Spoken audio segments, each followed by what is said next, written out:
Maya's shift had been dragging on since the sun went down. She was the kind of person who always looked busy even when the diner was empty. She had eyes the color of warm honey and a smile that rarely reached them anymore, reserved mostly for the regulars who knew her name and tipped decently. She was 27, but the long hours had etched lines of perpetual worry around her eyes, making her look older, tougher. Tonight her uniform, a tired light blue button-down and a dark apron, felt heavy, sticking slightly to her back in the humid Toronto late summer air. She was working the graveyard shift at the Maple Diner, a place that was supposed to be a cozy pit stop but mostly felt like a waiting room for dawn. It was approaching 2 a.m. and the quiet was thick, broken only by the hum of the fridge and the sporadic metallic rattle as she rest-tacked the sugar packets. Maya lived for the tips. Every dollar was counted twice, once when she earned it and again when she mentally allocated it to her mother's medical bills or the overdue rent. This was her reality, one tight knot of responsibility after another. At exactly 2:07 a.m. the bell above the door chimed, cutting through the silence. A man walked in and Maya instantly felt a prickle of attention. He didn't belong here. He was impeccably dressed. Not just nice but expensive. His suit was dark wool, cut sharp and perfect, the kind that whispered money instead of shouting it. Everything about him was polished, from his slicked-back dark hair to the leather shoes that didn't squeak on the linoleum floor. Maya guessed he was maybe in his mid-40s. He had a strong, angular jaw and eyes that seemed to be constantly assessing everything around him. He didn't even look at the menu when he slid into the corner booth, the one with the threadbare vinyl. "Coffee. And make it quick," the man said, his voice low and sharp, barely glancing up from the newspaper he had unfolded. Maya pasted on her practiced, weary smile. "Good evening, sir. Coming right up." She grabbed a fresh mug, poured the jet-black coffee and placed it down softly, careful not to slosh a drop. She didn't hover. She'd learned that people who wore suits like that usually liked their space. She started wiping down the counter a few feet away, keeping a casual eye on him. It took him all of 5 seconds to take a sip and slam the mug back down on the saucer. The sound was a loud, startling crack in the quiet diner. "What is this garbage?" he snapped, leaning back and leveling a chilly gaze at her. "I asked for coffee, not engine oil." Maya froze. Her patience, already razor-thin from 12 hours on her feet, snapped like a dry twig. This wasn't the first arrogant customer she'd dealt with tonight, but he was the rudest. Her exhaustion curdled into pure, protective indignation. Her job depended on being polite, but Maya was from a neighborhood in Scarborough where you learned to stand up for yourself or get walked all over. And nobody, especially not some entitled stranger in a fancy suit, was going to talk to her like she was dirt. She walked straight up to his table, keeping her voice low and even the most dangerous kind of calm. "Sir," she said, planting her hands lightly on the table edge. She took a slow, deep breath. "That is the Maple Diner's signature blend. It's fresh. If you don't like it, I can get you tea. But you will mind how you talk to me in my place of work. I am not garbage, and I am not your servant. I'm a human being and I expect respect." It was a bold move. Waitresses in her position usually just apologized and refilled the cup. The anger radiating off her was palpable yet controlled. For a long moment the man just stared at her. His face, which had been tight with annoyance, slowly began to relax. Maya waited, bracing herself for the inevitable blow-up. The demand for her manager, the dramatic storm out, the refusal to pay. She was prepared to be written up. But she was not prepared for what happened next. The man's strong jaw softened. The icy distance in his eyes melted, replaced by something strange. It wasn't amusement exactly, and it wasn't anger. It was a calculating, almost admiring look. He lifted the mug, took another small sip, and then a slow, peculiar smile spread across his face. It was the kind of smile that didn't involve the eyes, a secretive, deeply unsettling expression. "You have spirit, Maya," he said, using her name tag to address her. "That is a rare and expensive quality." He reached into the inner pocket of his perfect suit jacket and pulled out a thick wad of bills. He peeled off several $100 notes, US, Canadian, maybe a mixture, and laid them beside the mug. Maya's eyes widened slightly. It was easily $500, maybe more, for a single cup of coffee he claimed was engine oil. "Keep the change," he said, his voice now gentle, the earlier sharpness completely gone. Then he stood up quickly, folding his newspaper with smooth, practiced movements. As he walked away, he paused, looking directly at her one last time with that weird, unreadable smile. He didn't say another word, just turned and walked out the door, the chime echoing behind him. Maya stared at the enormous pile of cash. Her heart was hammering against her ribs. She felt a confusing rush of victory for standing her ground, mixed with the shock of the ridiculous tip. She walked over and started clearing the table, her hands shaking slightly. Underneath where the napkin had rested, she found it. It was a phone. Small, black, and completely unremarkable. A burner phone. Looked cheap, like something you'd buy at a convenience store. It hadn't rung, hadn't buzzed. He hadn't used it once. He had simply left it there. Maya quickly slipped it into the pocket of her apron, covering the stack of bills with a small saucer so no one else would see. She had another hour left on her shift and her mind was racing. Who was he? Why the massive tip? Why the phone? The rest of the hour felt like a lifetime. Maya mechanically wiped down tables and refilled water glasses, her pocket heavy with the small, silent device. Finally the shift ended. Her manager, a kindly Jamaican woman named Ms. Elaine who had known Maya since she was a kid, gave her a tired wave. "Go home, darling. Get some rest. You've earned it." Maya took her uniform off in the back locker room and immediately pulled out the burner phone. It was charged. She hesitated for a moment, the $500 sitting in her cash envelope feeling like a heavy, uncertain bribe. She pushed the power button. The screen lit up instantly. The phone was completely empty. No contacts, no apps, no recent calls. Just a simple blank home screen. Except for one thing. A tiny red notification badge on the messaging app. He tapped it. The screen displayed a single simple text message from an unknown number.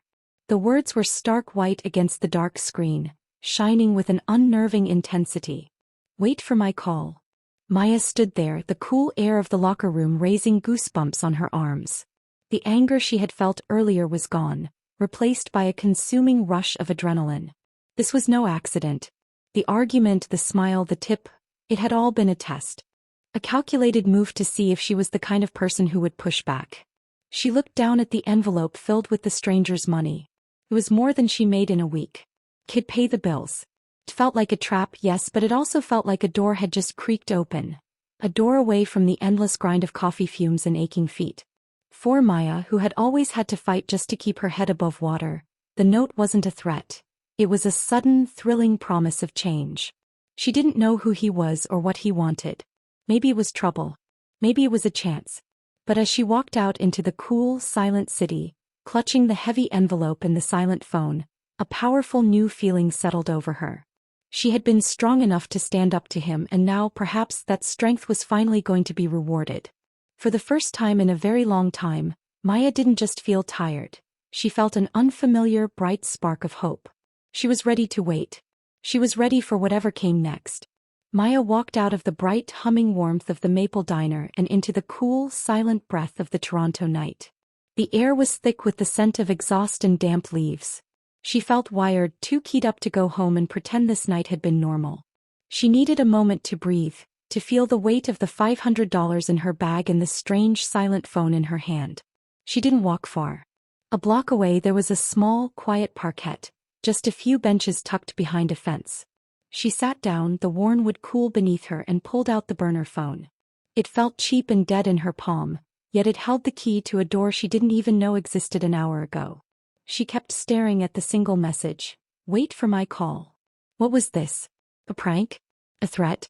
She had been working herself sick for years, clinging to the edge of stability, and now this man, this stranger, had thrown a lifeline, but one wrapped in pure danger.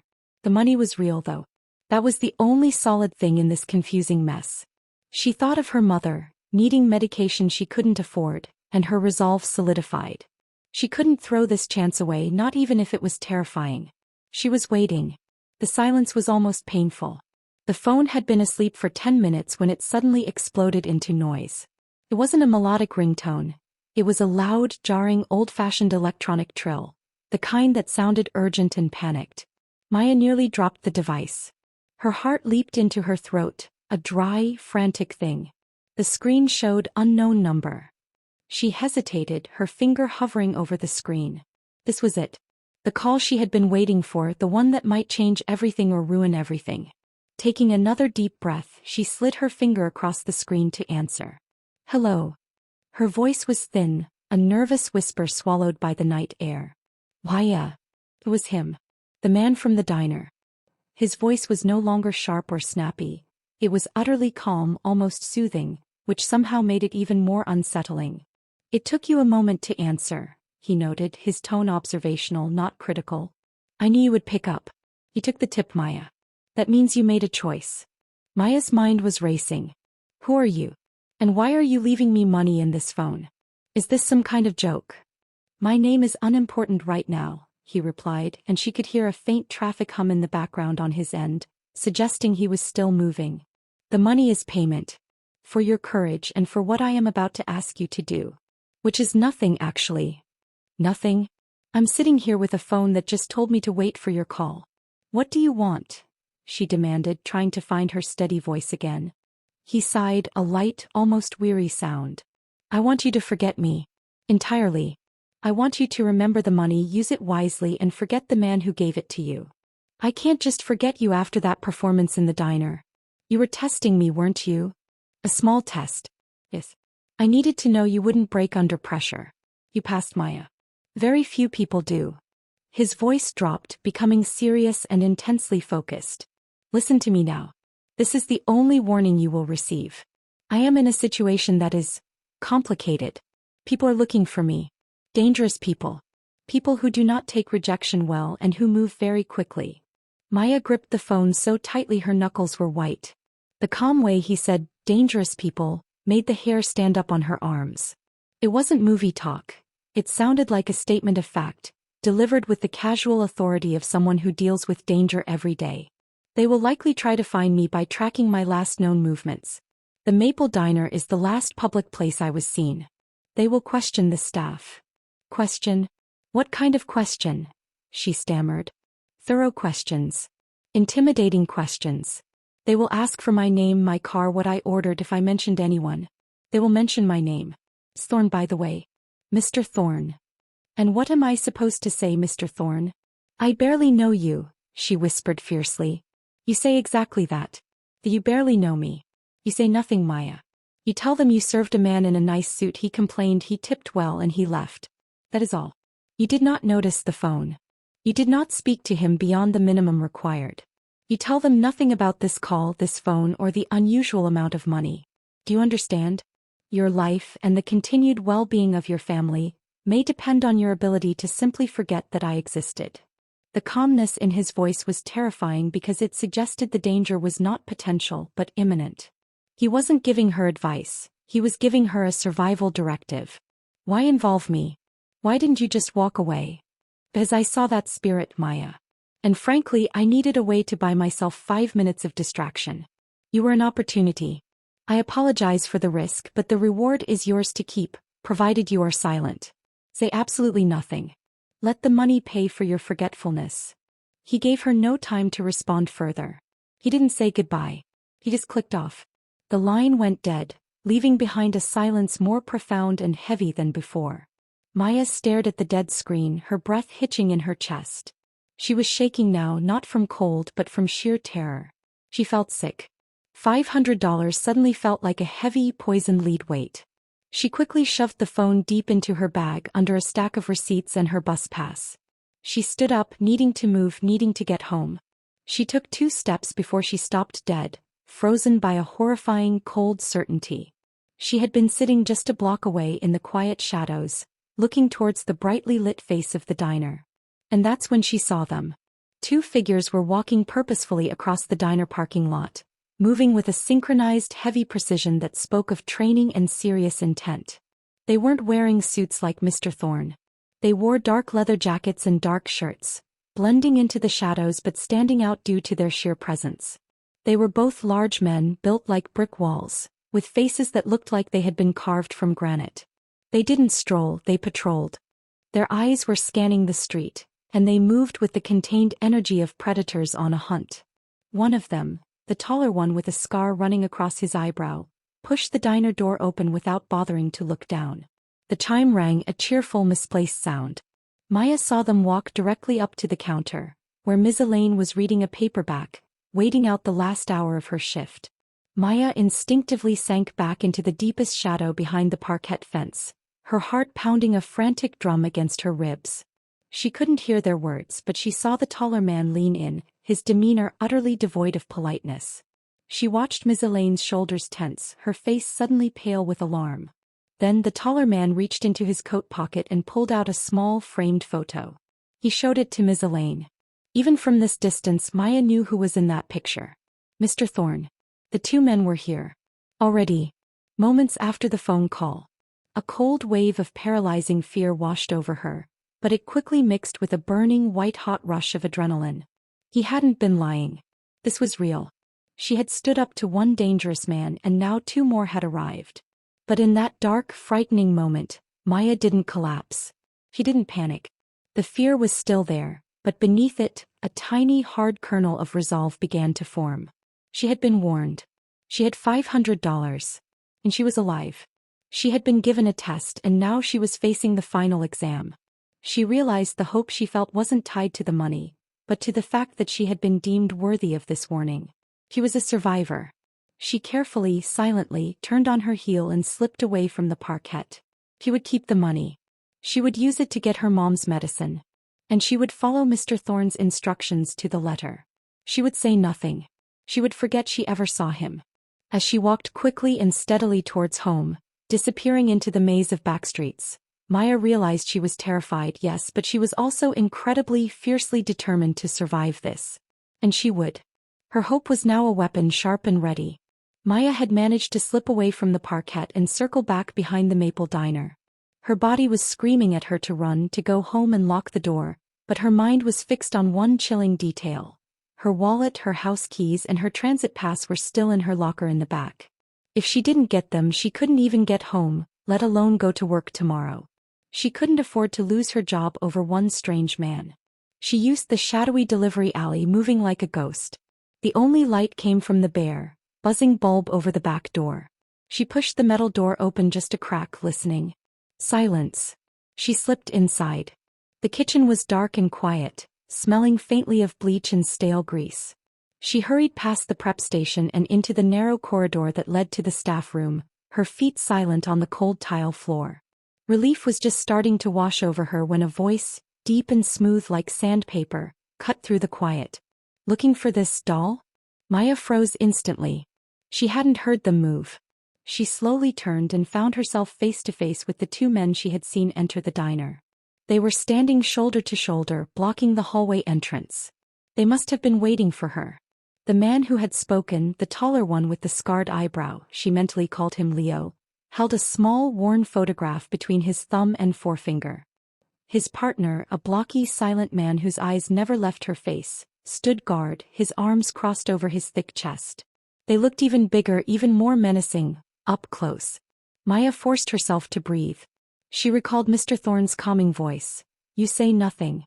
"I'm just getting my things," she said, her voice shaking only slightly. "My shift ended an hour ago." Leo smiled, but it was a cold, sharp movement that didn't touch his eyes. "We know when your shift ended, Maya. We've been speaking with Ms. Elaine. Very lovely woman. She told us you served our friend, Mr. Thorne." He took a slow step closer, closing the distance, forcing her to lean back slightly against the cold wall. "We just need to clear up a few simple details. For our records." "I don't know who you're talking about," Maya insisted, gripping the strap of her bag so hard her knuckles ached. She was sticking to the simplest truth. "A man came in. He was rude about the coffee. He tipped big. He left. End of story." The silent man shifted his weight and the small sound seemed to echo in the hallway. It was a calculated move, a reminder of the power they held. Rude was he. Leo's voice was gentle, which was worse than if he had shouted. But he tipped well. Unusual behavior, wouldn't you say? Especially for a man like him. "People are strange when they're tired," Maya countered, her heart hammering against her ribs like a trapped bird. She kept her focus steady, avoiding looking away. She had to convince them that she was just a tired, average waitress, not a conspirator. "Did he say where he was going? Did he talk about any plans? Did he leave anything behind?" Leo pressed, his voice suddenly sharp on the last question. "No. He just grabbed his newspaper and left. He didn't leave anything. And honestly, I was happy to see him go. She desperately wanted to mention the phone to give it to them to be free of it, but Mr. Thorne's warning was absolute. Say nothing. Leo studied her face for a long, uncomfortable moment. He seemed to be weighing her exhaustion against her sudden, fierce denial. He was looking for the lie, and Maya knew her fear was the only thing selling the truth. She was too scared to lie effectively, so she clung to the simple facts of the interaction. Then he made his move. He shifted his grip on the photograph and held it up directly in front of her face. It was a professional picture, studio quality. It showed Mr. Thorne, the man who had snapped at her just hours earlier, looking composed, powerful, and frighteningly handsome. His face held a cold authority that the dim lighting of the diner had masked. "Are you absolutely certain, Maya?" Leo murmured, his breath close to her ear, "that you didn't notice our boss leaving anything on the table?" The single word, boss, hit Maya with the force of a physical blow. Her entire world tilted. Her breath caught in her throat. Boss. Mr. Thorne wasn't just some rich tourist. He was the head of the operation these dangerous men belonged to. She hadn't yelled at a random arrogant businessman. She had stood up to the man these silent, intimidating enforcers called boss. And then he had paid her and warned her to lie to his own people. It wasn't a distraction he needed. He was trying to protect her from them.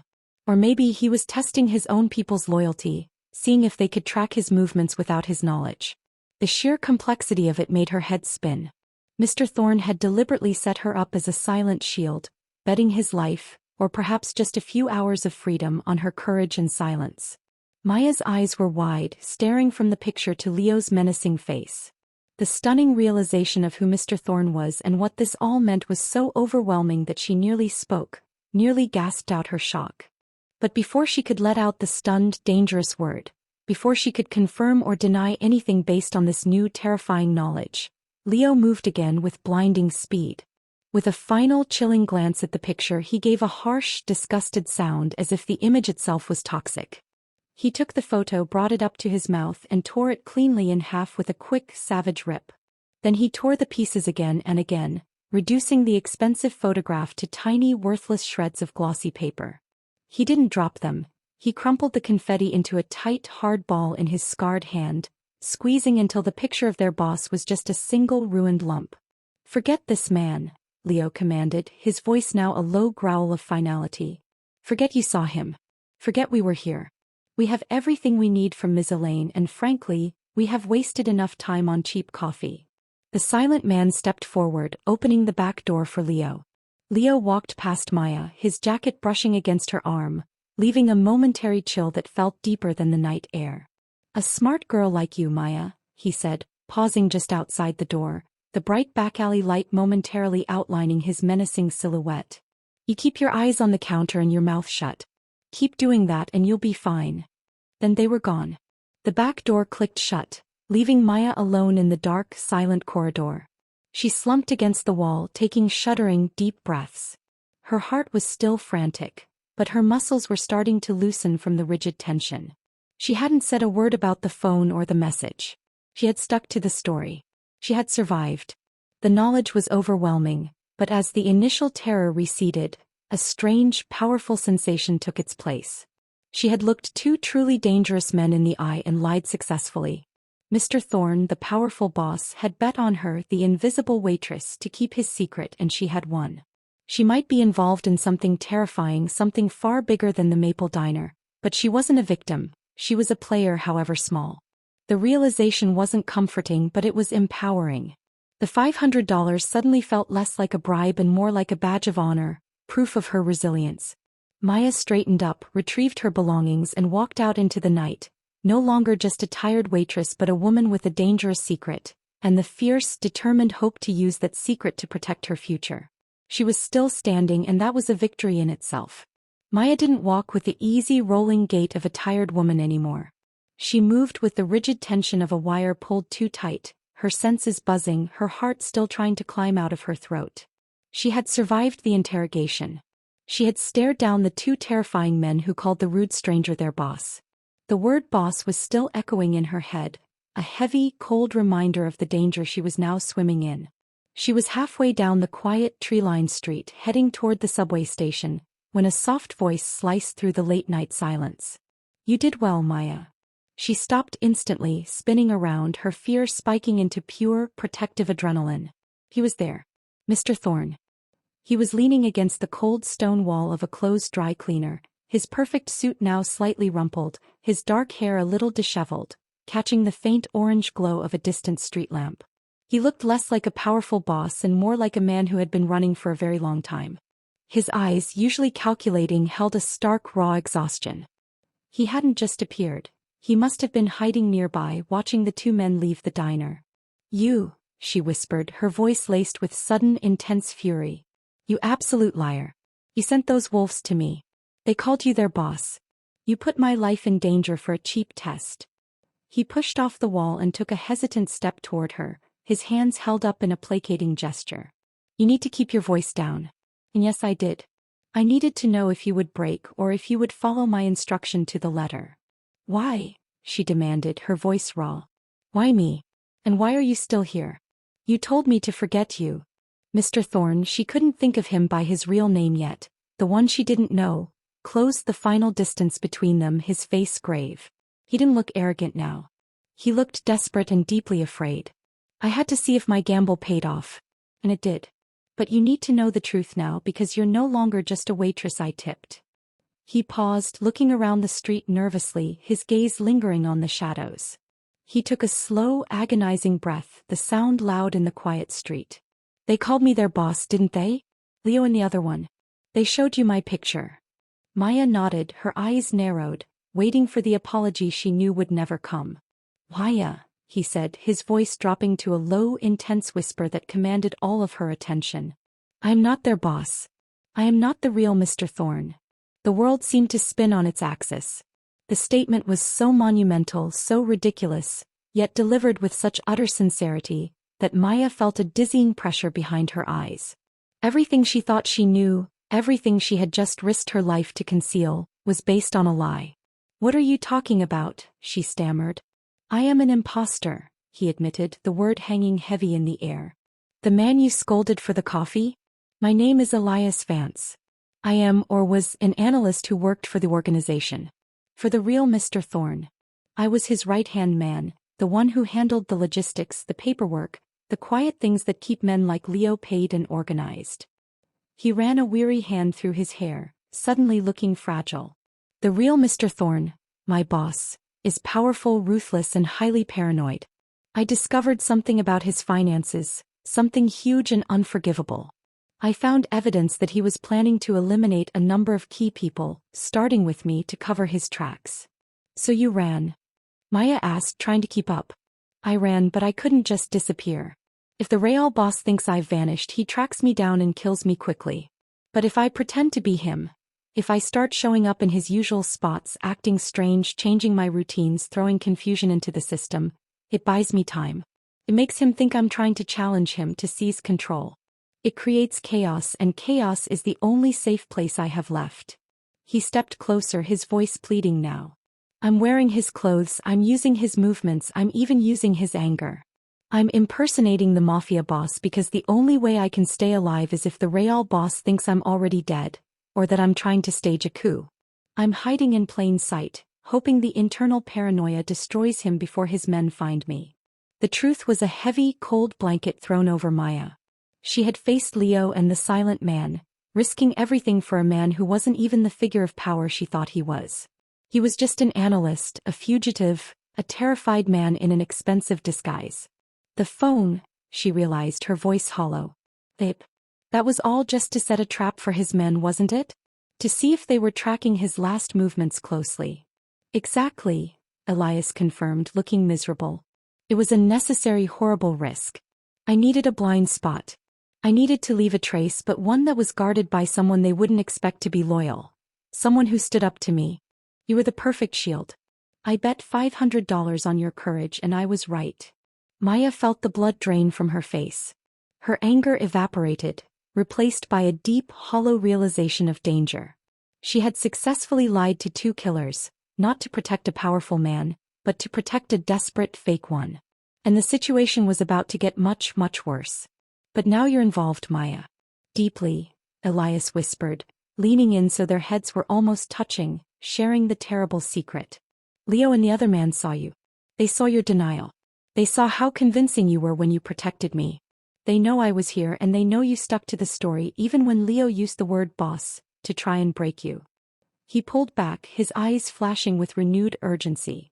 They don't know I'm a fake. They don't know you have this phone. But they think you are an accomplice. They think you are one of my people.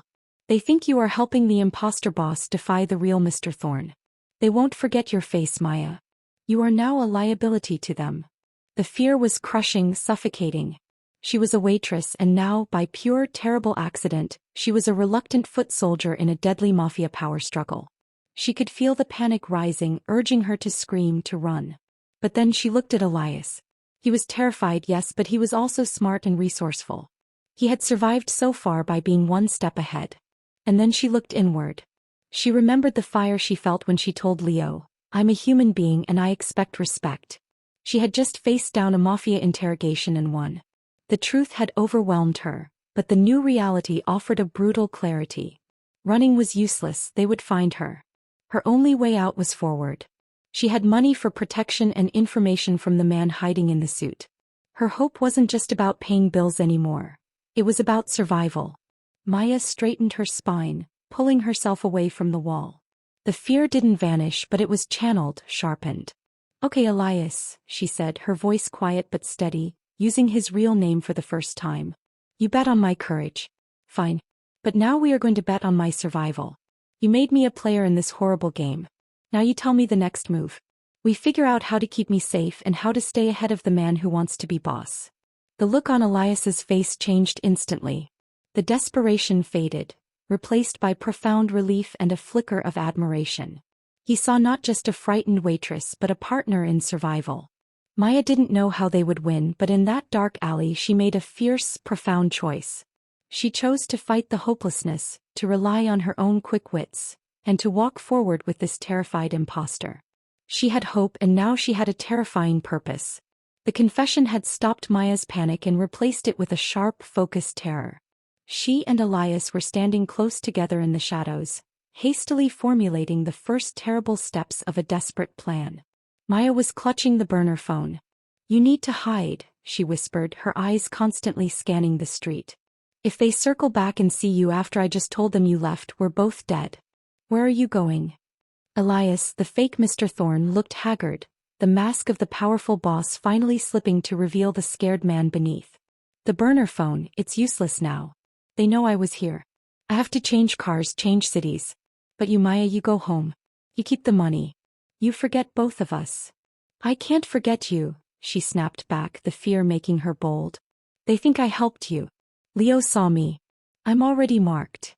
"Then you stick to the lie. You stick to the simple truth," Elias urged, his voice frantic. "You are just a tired waitress who took a tip. They can't prove anything else." Before she could argue further, before she could ask how she was supposed to go home and sleep knowing she was caught between a paranoid fugitive and two killers, the sound came. It wasn't loud, but it was distinct and chillingly professional. A black high-end SUV, the kind that looked like a quiet, moving fortress, glided silently around the corner. It wasn't driving, it was patrolling. It slowed to a smooth stop directly across the street from the Maple Diner's entrance, its dark windows reflecting the streetlights like polished mirrors.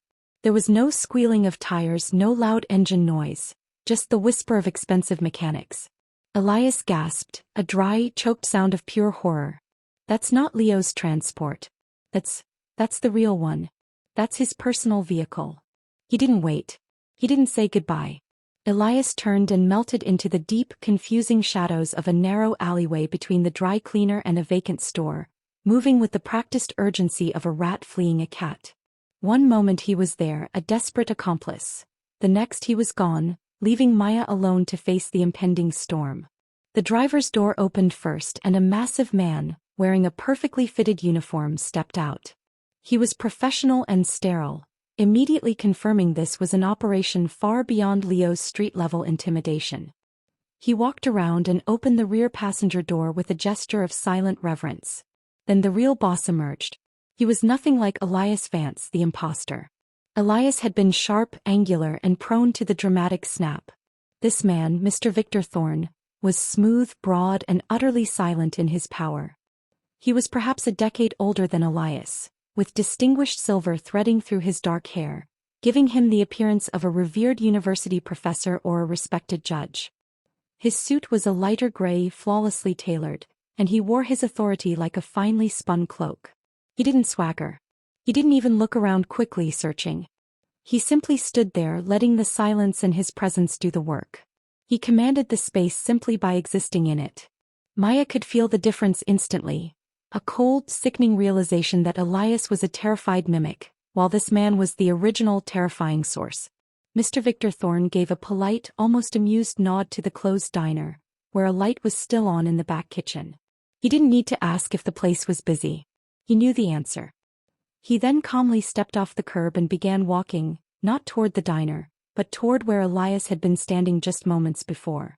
He stopped directly under the street lamp that Elias had occupied, and his gaze swept across the street, eventually settling right on Maya, huddled in the dark.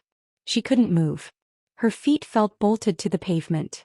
Mr. Victor Thorne didn't raise his voice. He spoke at a conversational level, perfectly audible in the dead silence of the street. It was a voice that was accustomed to being obeyed, not shouted at. Maya. He used her name like a period at the end of a very long, very complicated sentence.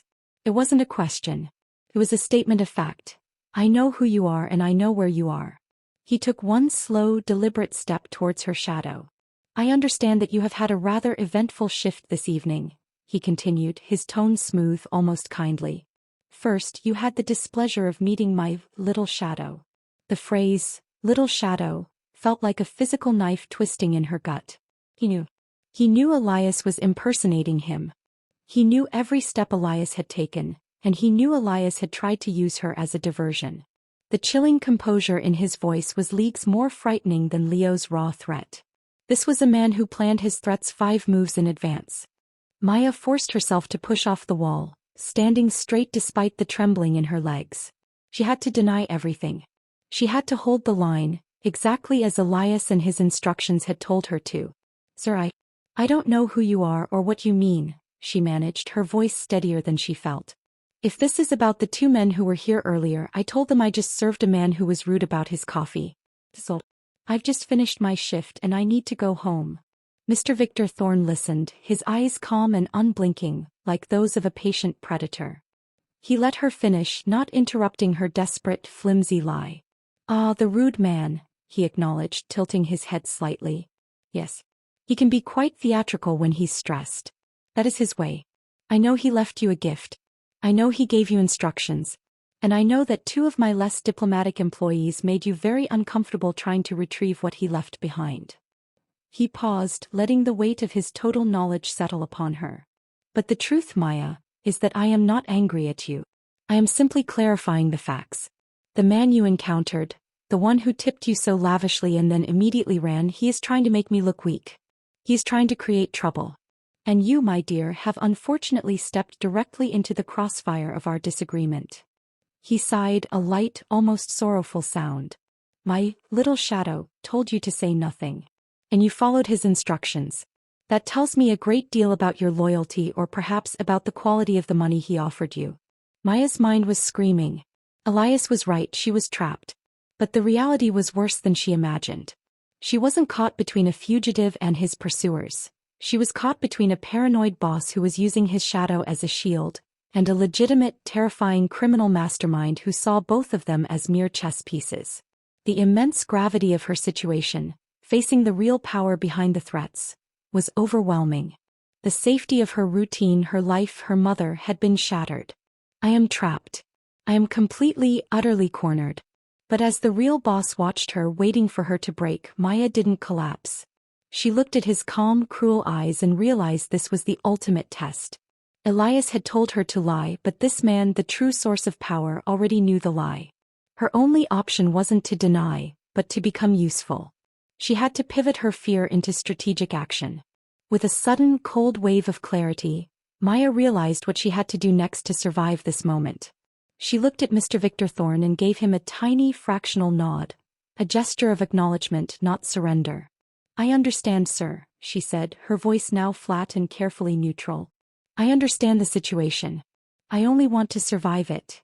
She made the choice. She was done being the pawn, the Shadow's shield. She would find a way to use this terrifying information, this unique position, to secure her own safety and, eventually, justice. The sheer audacity of agreeing with the boss, of accepting the danger, was her hope. She knew the game had changed and she was fiercely determined to play to win. Maya stood frozen on the sidewalk, having just faced the cold, absolute authority of Mr. Victor Thorne. She hadn't broken. Her simple, neutral statement, "I only want to survive it," seemed to satisfy the boss, who gave a brief, predatory nod. He didn't offer comfort or further threats, only a final, chilling observation. Survival, Maya, requires choosing the correct side. Then he turned and slid back into the silent black SUV, which glided away as quickly and quietly as it had arrived. She didn't move until the taillights were swallowed by the city haze. She was still trying to untangle the layers of deceit. She was trapped between a legitimate monster and a desperate mimic, and both men knew she was holding a crucial secret. As soon as the street was clear, Elias Vance, the imposter, darted out of the alley like a scared animal. He grabbed her arm, his grip surprisingly strong and frantic. "Did he hurt you? What did he say? He didn't threaten you directly, did he?" Maya pulled her arm away, her face hardened by the knowledge he had just abandoned her to save himself. "He didn't need to threaten me. He just told me he knows everything. He called you his little shadow. He's not a fool, Elias. He's a puppet master." Elias stepped back, glancing around constantly. He was pale beneath his healthy tan. "He knows I'm impersonating him. That means I have to vanish completely now. But listen to me, Maya. You need to know why I'm doing this. It's not about money or power for me anymore. It's about stopping him." He pulled her into the dark doorway of the closed dry cleaner, speaking quickly, urgently, the desperation pouring off him like sweat. "The truth according to Elias, he is a monster, Maya. You saw how calm he is. That calm is calculated. I was his financial analyst and I found a file. A horrible one. Not just laundering. It was proof of a complex network. A human trafficking operation that uses his entire legitimate empire as a front. He was planning a massive purge to erase all evidence, and I was on the list." Elias dug into his pocket and pulled out a small encrypted USB drive. It was plain and gray. "This is it. The key to the evidence. I stole it from his safe. He's ruthless enough to kill dozens of people to get this back. He needs this drive and he knows I used you to buy time. If you help me, we can expose him. We can end his empire. I'm a coward for running maybe, but I'm fighting for justice. You have to believe me. He will kill you if you hesitate." Elias shoved the USB drive into her hand, wrapping her fingers around the cold plastic. Before she could object, he turned and vanished back into the network of alleys. "Wait for my instructions, Maya. Don't let him get that drive." Maya stood alone, holding the tiny piece of evidence, her brain reeling. A trafficking operation? Justice? The man was terrified, but his story held a terrifying, plausible weight. She felt a flicker of the hope she'd been desperately clinging to, a chance to turn this horrifying ordeal into something good. She walked out onto the street, the USB drive burning a hole in her palm. The weight of the choice was crushing her. Was Elias a desperate hero or a masterful liar? She walked for only 5 minutes, her thoughts a panicked storm, when the burner phone in her pocket vibrated, a soft, unsettling buzz. It was a new text message. She pulled it out and looked at the screen. The message wasn't from Elias. It was from the number that had called her earlier. It was Mr. Victor Thorne. "The truth according to Victor Thorne. You are holding a piece of stolen property, Maya. That analyst, Elias Vance, is a sociopath. He wasn't on a hit list, he stole my entire legacy. A ledger containing 3 generations of legitimate family assets. It's priceless, essential to my businesses, and he wants to sell it to my rivals. He is using this justice nonsense to manipulate people like you into thinking he's a martyr. If you help him, you are helping a traitor dismantle a legitimate business, and your own life will be meaningless to him. You will not survive his ambition. Bring me the drive and I will ensure your future is secure and safe. You have 1 hour." Maya felt a wave of nausea. She was trapped in the impossible middle. One man claimed he was trying to save her and expose a horrific crime. The other claimed the first man was a greedy, dangerous traitor trying to steal a family legacy. Both stories were terrifyingly convincing. Was the elegant boss a cold-blooded killer, or was the desperate analyst a cunning thief? She clutched the burner phone in the USB drive, needing to get home, needing to be safe, needing to think. She crossed a busy street, the traffic noise a welcome distraction from the noise in her head. She turned down her quiet residential street, the simple familiar houses a beacon of supposed safety. But safety was a myth. She was passing the shadow of a thick oak tree when it happened. A dark figure materialized instantly from the deepest shadow. It wasn't the polished Leo or the huge silent man.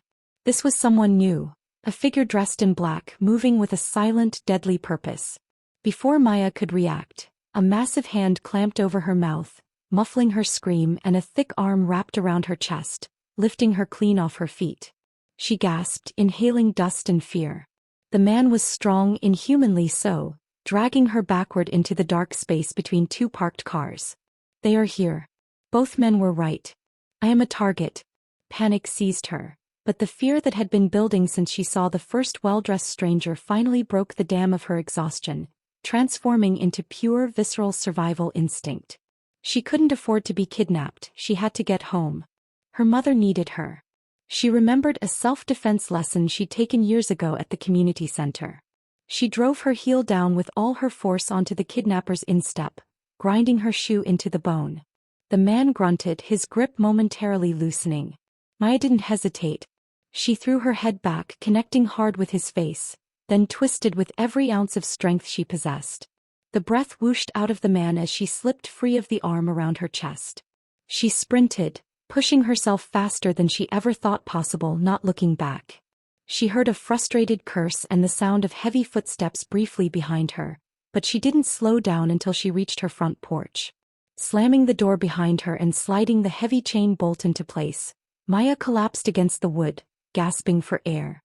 Her legs were shaking violently, and her heart was a furious, painful drumbeat. She was safe. For now. She sank to the floor, the USB drive clutched tightly in her hand. She was bleeding slightly from a scrape on her cheek, but she was alive.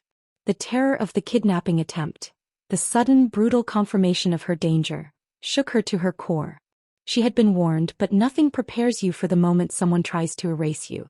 But then, as her breathing started to normalize, a wave of profound, fierce strength washed over her. She had fought back. She had won. She was still holding the drive. She didn't know which man was telling the truth, but the attempt on her life proved one thing for certain. She couldn't rely on either of them. She had the key to a dangerous secret, and she had just proved to herself that she had the courage and the strength to protect it. The fear was real, but so was her fierce hope that she could use this secret to fight for justice, even if she had to do it alone. She was a survivor, and her future was worth fighting for. Maya scrambled inside her small, cozy house, the familiar warmth and cluttered safety suddenly feeling fragile against the cold reality outside. She slid the chain bolt home, her hands shaking violently, and sank against the door. The terrifying weight of the USB drive in her pocket was nothing compared to the shock of the physical attack. The realization that someone had tried to drag her away, to make her vanish, was suffocating. She was still gasping for breath when she heard a commotion on the porch. The kidnapper, recovering quickly from her heel strike, was back. There was a frustrated, low growl, followed by a heavy metallic thud against the outside wall. Before Maya could even decide to scream, the sound of violence erupted right outside her door. It was quick. It was silent. It was utterly brutal. There was a sharp, cracking sound, the sound of bones snapping, followed by a strangled gasp that was cut instantly short. There was no struggle, no long fight, just a sudden, terrible finality. The only other sound was a soft, wet thump as a body hit the wooden porch floor. Maya pressed herself against the door, every muscle screaming in terror. Had the man returned with backup? Was this the final end? Then the voice came. It was low, calm, and perfectly familiar. "Open the door, Maya. Quickly." It was Mr. Victor Thorne, the real boss. Her hands, guided by a survival instinct stronger than fear, fumbled with the chain. She slid the bolt back, turned the lock, and pulled the door open just enough to see. Mr. Victor Thorne stood on her porch, his beautiful gray suit utterly flawless. The kidnapper, a large man in black, was nowhere to be seen, only a deep, spreading shadow near the porch steps and a sense of unnatural stillness. Mr. Victor Thorne held a small, dark object in one gloved hand. He looked like he was waiting for the evening paper, utterly composed, yet the air around him felt charged with chilling recent death. "He won't be bothering you again," Mr. Thorne said, his voice flat and clinical. He stepped over the shadow on the porch floor and walked into her house, bringing the icy chill of the street violence with him. Maya stared at him, her body rigid with shock. She had seen the raw terror of the street, but the way this man had handled it, with such cold, swift efficiency, was paralyzing. Elias the imposter was desperate. Victor Thorne was an executioner. "You're hurt," he observed, his eyes instantly focusing on the small scrape on her cheek and the dust covering her clothes. He walked past her into the small, brightly lit kitchen, acting as if he owned the house. He reached into his suit pocket not for a gun, but for a meticulously folded, clean linen handkerchief. He then grabbed a bottle of water sitting on her counter. "Come here," he instructed, his tone not demanding but calmly expecting compliance. Mechanically Maya followed him. She sank onto a kitchen chair, unable to tear her eyes away from him. He carefully dampened the handkerchief and, with a gentleness that was deeply unnerving, began to clean the dirt and scrape from her cheek. His large hand was steady, his touch light, yet the scent of expensive cologne and the metallic trace of the recent violence clung to him. "This is precisely why I warned you," he murmured, his gaze focused entirely on her injury. "This is not your fight, Maya. You are a civilian. You are a kind person who works too hard, and you have no place in the machinations of my organization." He treated her wounds with the same focused, meticulous care he might use to handle a priceless antique. The contrast was terrifying. One moment, lethal violence, the next, tender concern. "The man outside was not one of my usual employees," he explained, folding the handkerchief to reveal a clean spot. "He was a third party. Someone hired to neutralize a liability." "A liability?" Maya whispered, the word tasting bitter. "Yes. A liability created entirely by my little shadow," Victor stressed, his voice tightening slightly on the last phrase. "Elias used you as bait, Maya. He wanted to see if I would react, and he made sure his scent was all over you. He put the money in your hand knowing it would draw attention. Now the people who want to hurt me, my rivals, think you are holding something crucial for Elias. They think you are his partner." He leaned in, his eyes grave and sincere. "I didn't send that man outside.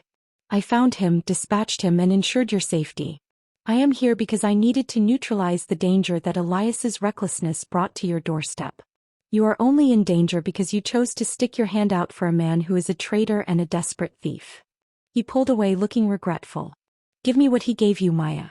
Give me the stolen property, and I will ensure your name is wiped clean from this entire debacle. I will protect you.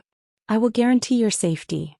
She sat there, completely paralyzed by the conflicting emotions. His gentle touch was convincing, his logic persuasive. Elias was the reckless one. Victor was the calm protector. It was a tempting narrative, the only way back to safety. She felt the heavy weight of the USB drive in her pocket, the key to the entire mystery, and almost reached for it. Just as she was about to speak, her eyes drifted over Victor's shoulder, towards the narrow space between the houses across the street. It was a dark, insignificant gap, but the light from a distant porch caught a flicker of white, a small, pale sliver of a face. It was Elias. He was pressed deep into the shadows, barely visible, but his eyes were locked onto her. He wasn't moving. He wasn't waving. He was watching the scene on her kitchen table. Victor, the first aid, the gentle care, with a look of pure, agonizing despair and fear. He looked worried, desperately worried, not that Victor would find him, but that Maya would give in. In that silent, fleeting moment, Maya knew she couldn't trust the gentle hand cleaning her wound.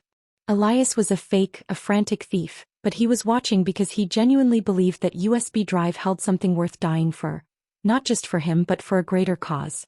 Victor was too smooth, too kind after committing brutal murder. He was a master manipulator. Maya looked back at Victor Thorne, giving him a small, tired smile. "Thank you, sir," she said, her voice steady and honest, hiding the lie beneath it. "But I don't know what he gave me. I haven't seen Elias since he gave me that huge tip and ran. I stuck to the truth before and I'll stick to it now. I have nothing to give you." Victor's gaze remained calm, but a flicker of something cold and calculating appeared in his eyes. He stood up, towering over her. I hope for your sake that is the truth, Maya. Because my protection is conditional. He turned and walked toward the door. As he left, he tossed the water bottle into her sink and placed the clean and used side of the handkerchief on her table. Get some rest, he advised, opening the door. And be careful what shadows you trust. He was gone. Maya remained seated, her hand now resting over the pocket holding the USB drive. She was safe, rescued by a monster and watched by a panicked imposter. She had lied to the man who saved her life, choosing to hold on to the secret. The choice wasn't based on evidence but on instinct. She had survived 2 attacks tonight, and her survival proved her strength. She didn't know which man was telling the truth, but she knew she held the key to her own destiny. Her only hope was in trusting her own heart, and that was the most powerful feeling of all. The days following the terrifying rescue were a blur of enforced normality. Maya went to work, serving coffee with a fixed, careful smile, but her eyes were always darting towards the door. She knew she was being watched. The silence on the burner phone felt like a pressure cooker waiting to explode. She was holding a deadly secret, the USB drive, and she was caught between a monster who saved her and a fugitive who condemned her. She couldn't live like this. She needed clarity even if the truth was painful. Using the burner phone, she sent a single message to Elias. Meeting. Tomorrow.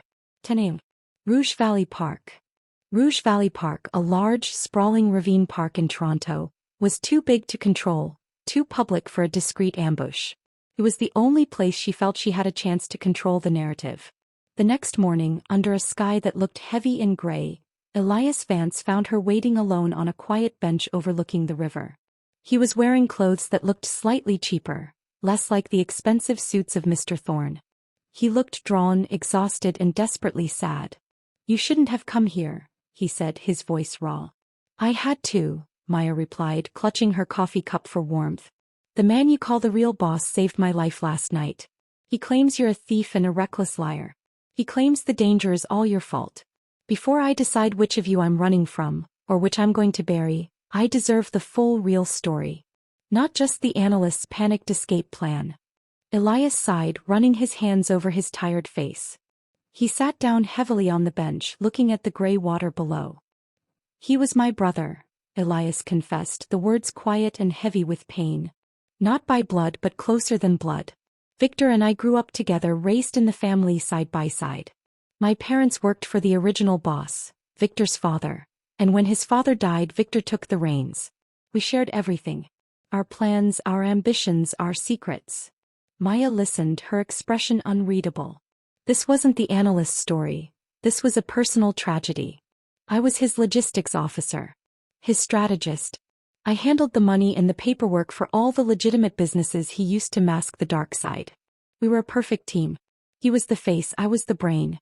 I protected him and he protected me. I believed in the vision, the loyalty, the whole twisted code of the family. Elias stopped, his jaw tight. But the deeper I went into the financials, the darker it got. It stopped being about control and shifted into something truly monstrous. The corruption, the sheer brutality of it. It was beyond anything I could stomach. He wasn't just managing the family, he was poisoning every level of local government, destroying people's lives for sport. He leaned in, his eyes pleading for her to understand the unbearable pressure he'd faced. I couldn't stay. I was a part of it by silence and I couldn't be a part of it anymore. My only option was to run and expose him. Betrayal of the family is a death sentence, but the alternative was living with a lie that killed innocent people. Maya frowned. He claims you stole his inheritance. A family ledger. That's the cover story for his people, Elias scoffed. I stole the real ledger, the one that contains proof of every illegal transaction, every bribed official and every single person he had eliminated. It's a road map of his corruption. And that is why he wants me dead, not because of some old family inheritance. He wants to wipe the whole book clean. Elias reached into his jacket, pulled out a tightly folded water-stained piece of paper and handed it to her. I printed this from the USB drive before I had to ditch the laptop. This is the truth, Maya. This is the real reason I'm running, and this is what Victor Thorne is willing to kill you to protect. Maya took the paper, her fingers brushing the rough, cheap texture. It was a single page typed in a clinical, emotionless font. The heading was stark. Operation Clean Sweep, Casualty Report, 2024. Below it was a list of names, dates, and a final horrifying column labeled Status, Neutralized. The list contained maybe 20 names. She started scanning them, her breath catching in her throat. It was a hit list, a massacre. She felt cold dread creeping up her spine, then freezing her heart entirely. Her eyes stopped on one entry halfway down the page. Maya didn't move. The world around her, the chirping birds, the rushing water of the creek, faded into a silent, echoing vacuum. She stared at the name, her brother's name. Marcus E. Williams. The brother who had moved away to get a new job a year and a half ago. The one who had stopped calling and whose phone went dead 6 months ago. The brother she had told her mother had simply forgotten them. He hadn't forgotten them. He had been eliminated. The clinical word neutralized seemed to scorch itself into her vision. The real Mafia boss, the man who had cleaned her wounds and spoke to her with quiet, chilling authority, was responsible for the systematic murder of her own flesh and blood. Marcus, her kind, goofy, often reckless younger brother, was a casualty on a secret, monstrous ledger. The paper slipped from her numb fingers, drifting towards the damp ground. She looked up at Elias. All the confusion, all the fear, all the conflicting stories vanished instantly. There was no dilemma. There was no more guessing. The real monster wasn't the desperate, frantic imposter. It was the calm, controlled one.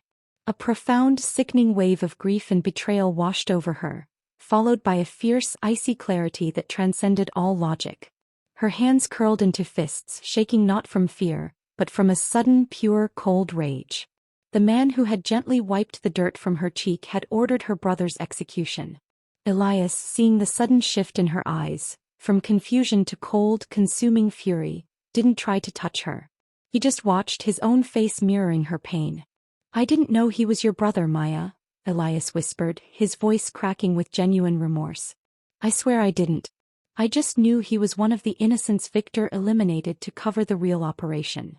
Maya didn't respond. She bent down and snatched the paper from the wet ground, smoothing out the wrinkles with rigid care. The time for being a waitress caught in a trap was over. The time for fear was over. Her mission was no longer about survival. It was about justice. Justice for Marcus. The tears finally welled up, sharp and hot, but they weren't tears of sadness. They were the tears of a woman who had just found a purpose sharper than any knife. She looked at Elias, her eyes blazing with a fierce, terrible resolution. "He ordered this. Victor Thorne," she stated, her voice dangerously steady. "Then we don't run, Elias. We fight. We expose him. We use that drive. We do it for Marcus." The fear was completely gone, replaced by a cold, unwavering determination. The realization of her brother's fate had turned her into a warrior. She had found a terrible, necessary path, and her hope was now simple, brutal, and strong. She would bring the monster down, and her brother's death would not be in vain. The grief was a hot, terrifying engine driving Maya forward. She couldn't feel fear anymore, only a pure, searing need for answers. Her brother's name, Marcus E. Williams, on a cold casualty list, had incinerated her previous life. She used the handkerchief that Mr. Victor Thorne had left her, wrapping the burner phone inside it, and sent him a simple, chilling message: "We need to talk. Marcus." Victor Thorne responded instantly, providing an address: the top floor of a discreet, modern office tower downtown. A place only accessible by invitation. Maya went without hesitation. The desire for justice was stronger than her sense of self-preservation. The meeting took place in a silent, expansive office. The air smelled of polished leather and sterile efficiency. Victor Thorne stood by a panoramic window overlooking the city lights, looking every bit the calm, powerful CEO he was pretending to be. He didn't offer her a seat. Maya walked directly across the thick carpet, her heart hammering not from fear but from contained fury. She threw the massacre document, the one Elias had given her, onto the massive mahogany desk.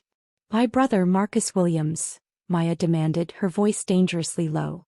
"He was on this list. You ordered this. I want to know why. Tell me why you murdered my brother." Victor Thorne didn't deny the document. He didn't flinch.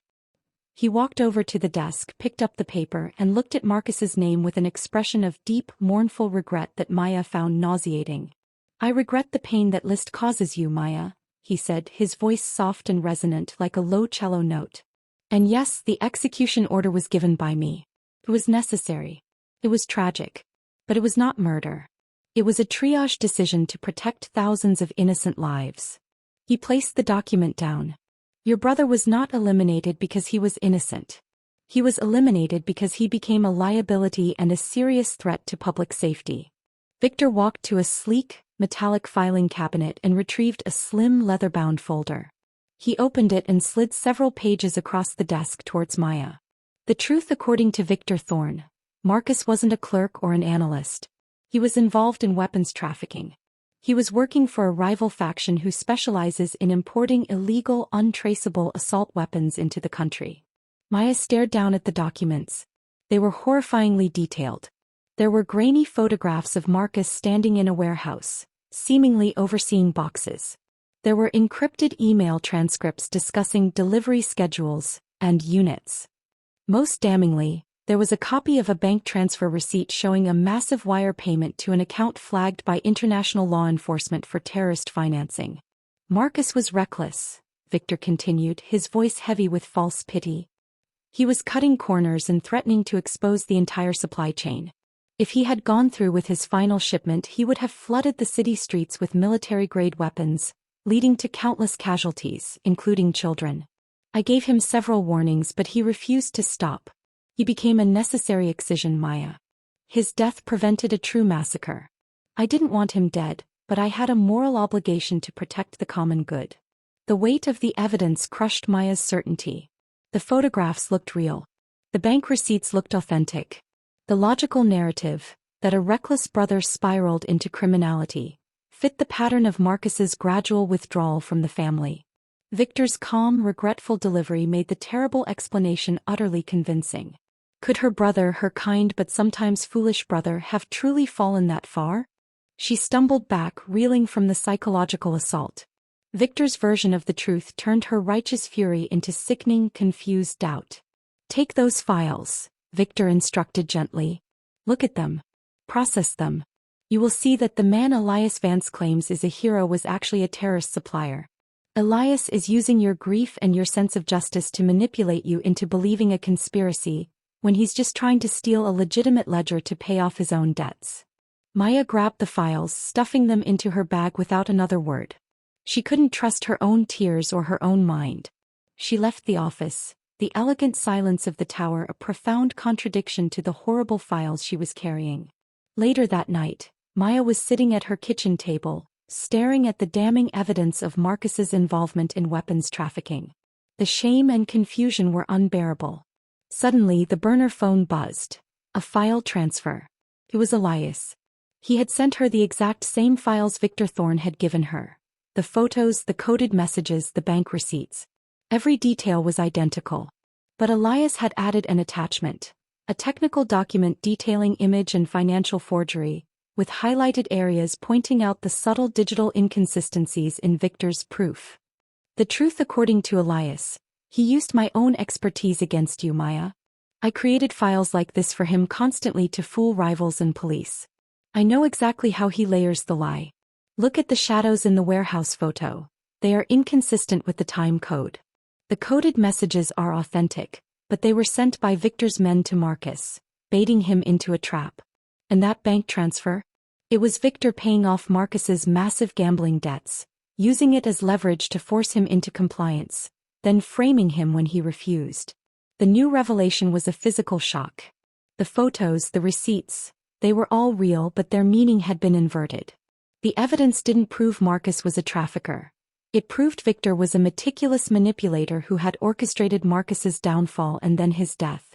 Maya stared at the documents, her hands trembling. Two men. Two identical sets of files. Two entirely different, equally plausible and devastating truths.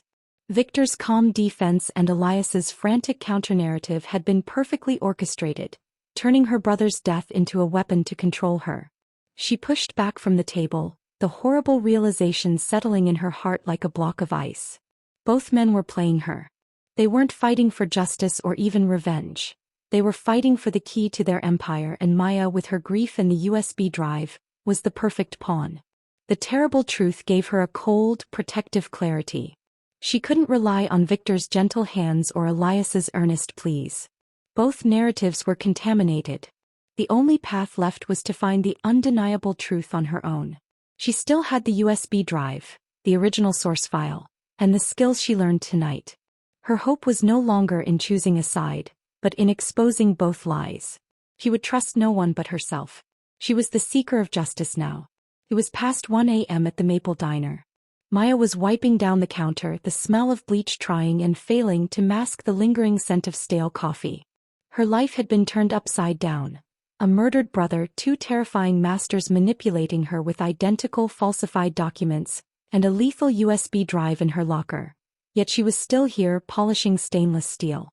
The mundane rhythm of the shift was the only thing keeping her grounded, the only thing reminding her she was still Maya, the tired waitress.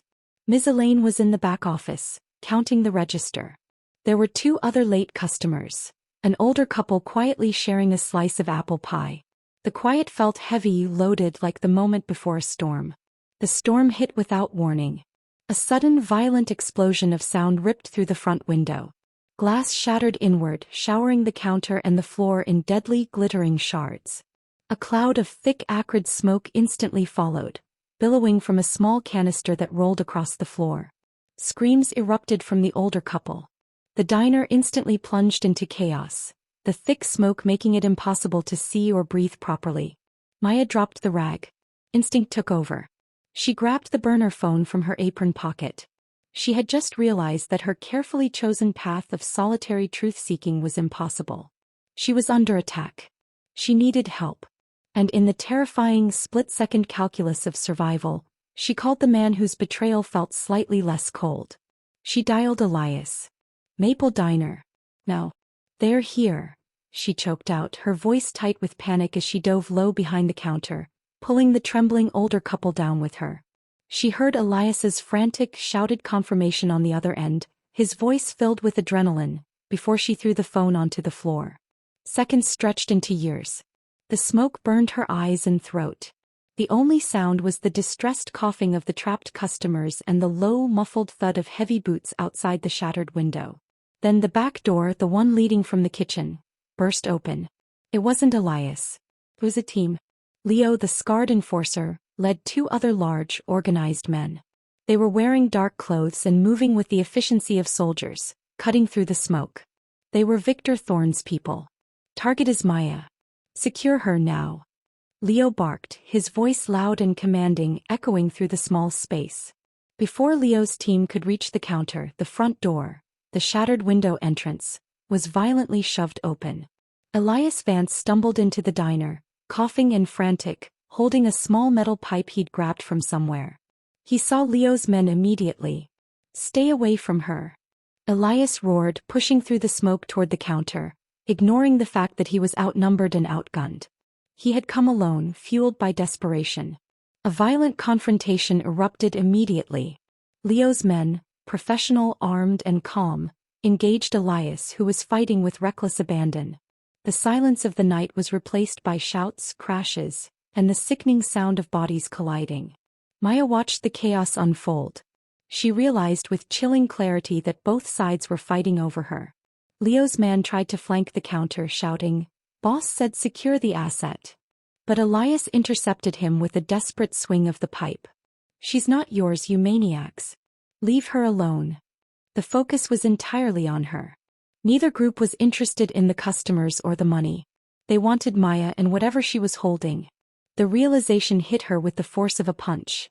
Elias was risking his life, alone and armed only with a pipe, to protect her from the organized men of the real boss.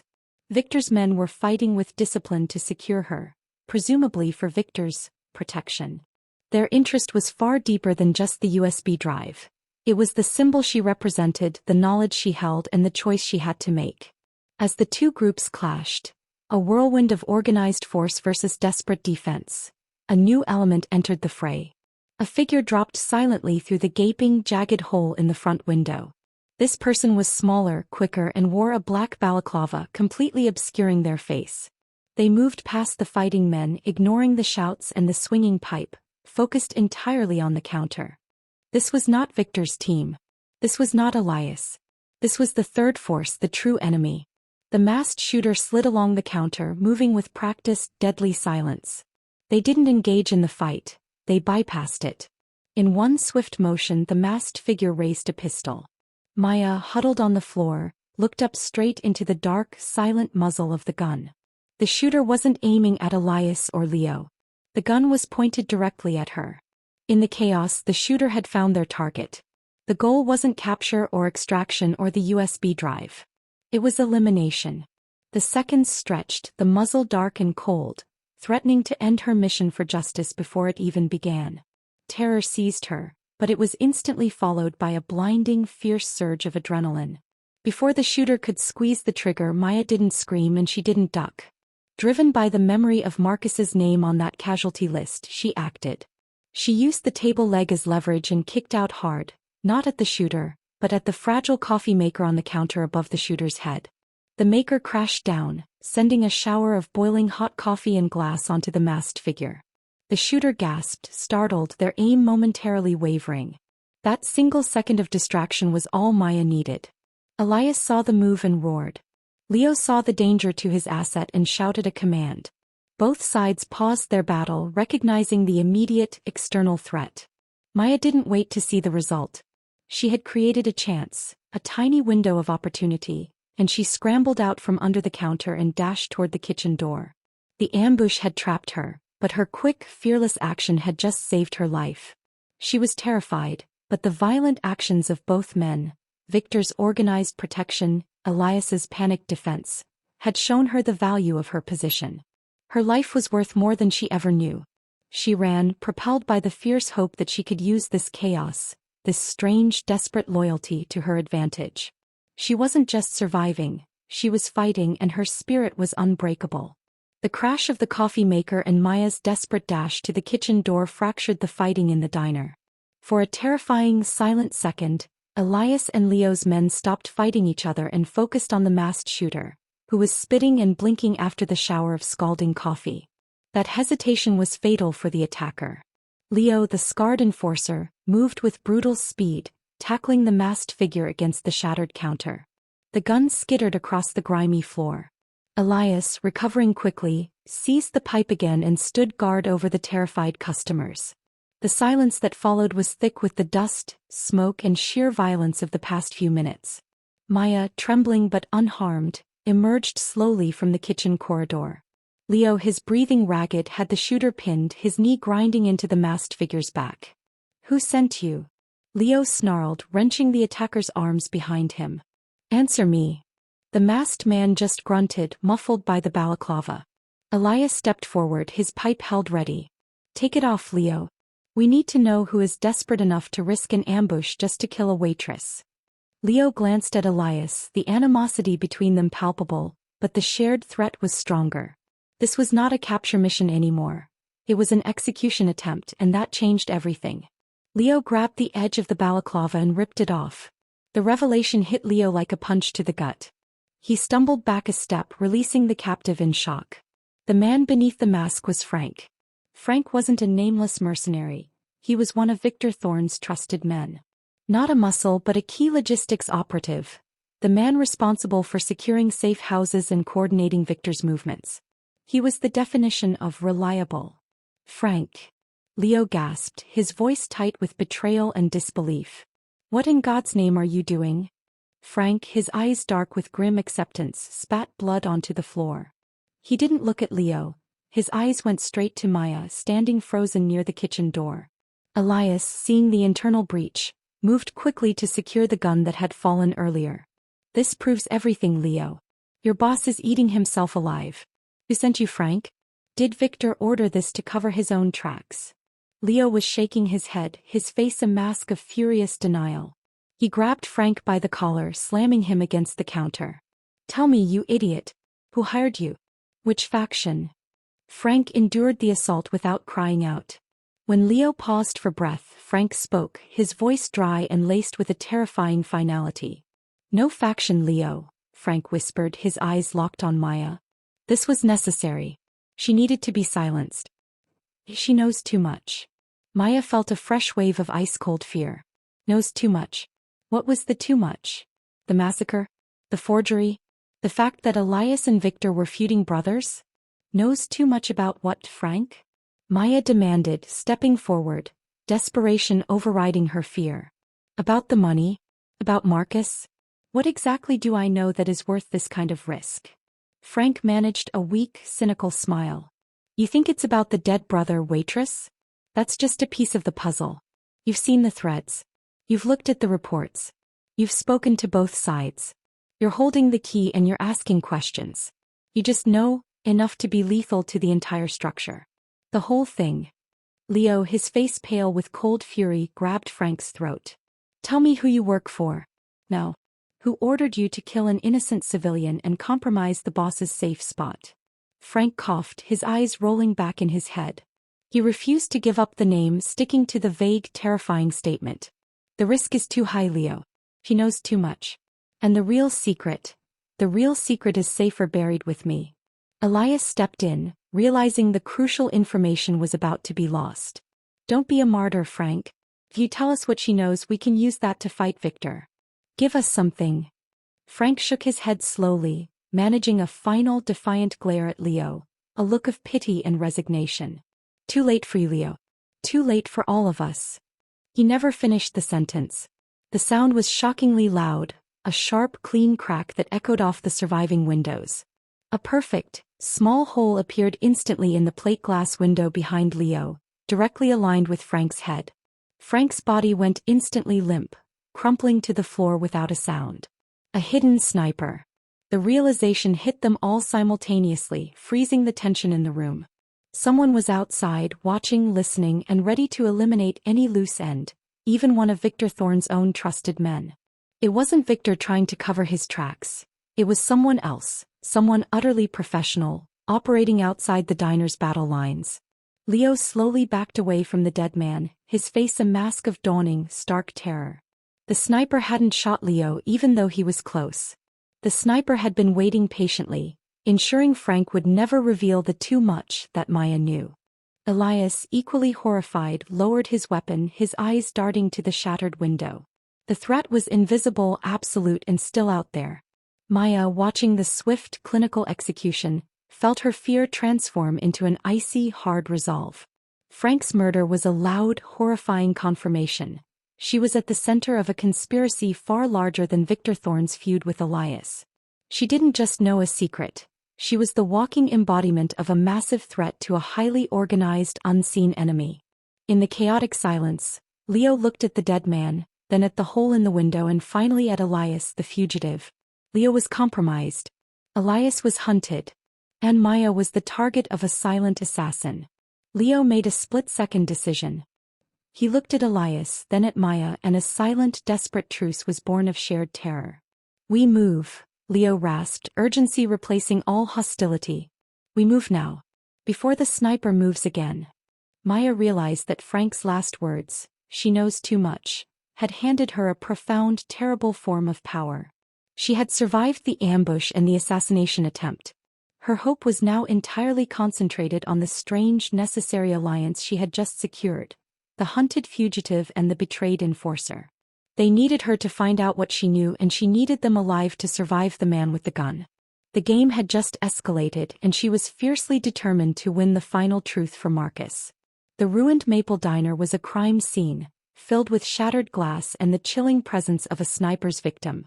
In the aftermath of Frank's execution, Leo, the betrayed enforcer, had looked at Maya not as a waitress, but as a compass pointing towards certain death.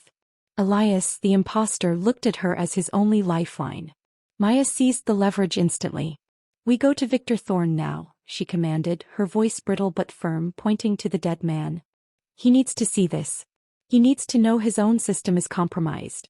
And I need to know why his own man thought I knew too much. Leo hesitated, fear warring with loyalty. The boss won't like this, Maya. Bringing a fugitive.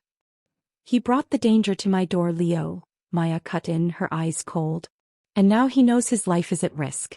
Your life is at risk. You tell him that Elias Vance is coming as a prisoner. A package. Something he needs to interrogate to save himself.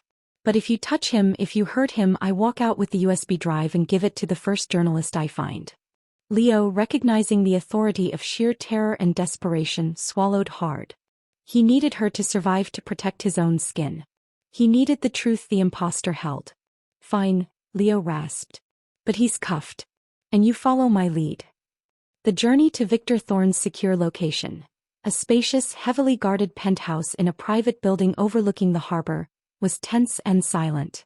When they arrived, Elias was locked in a soundproof room and Victor Thorne was waiting, his calmness slightly frayed, his dark eyes radiating pure, dangerous suspicion. Maya walked straight up to him. Frank was killed by a sniper, Mr. Thorne, she stated, throwing the blood-stained handkerchief onto his pristine desk. One of your most trusted men tried to execute me. He said I know too much, and someone silenced him before he could explain. I need to know why, and Elias Vance is the key. You interrogate him and I listen. Otherwise I walk. Victor Thorne, despite his shock at the news of the betrayal, quickly regained his composure. He understood leverage. He needed to know who was turning his men against him. Very well, Maya, Victor said, his tone chillingly polite. But you don't listen. You observe from the gallery. This is my business, not yours. He led her to an adjoining office.